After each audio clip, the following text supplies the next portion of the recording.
Alright, so I checked this lead out. I cut the raggedy pieces of shit ends off from the 60s. I don't know what they're from, but this lead,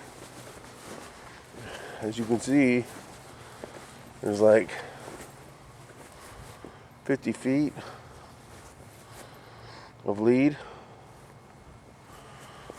Times 2 is 100. 4/0. Real flexible. It's never busted. So it's got to be all weather.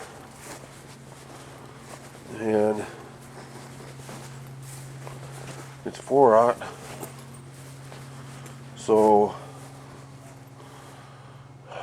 that would make it, I think it's $8 a foot.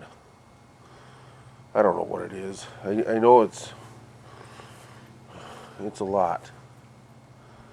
But if I got 100 feet, even if it was $5 a foot, you know, that's $500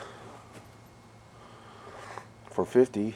Plus I got that welder, which I think I'm gonna gut. He says it works, but I don't have 220 outlet here at the house.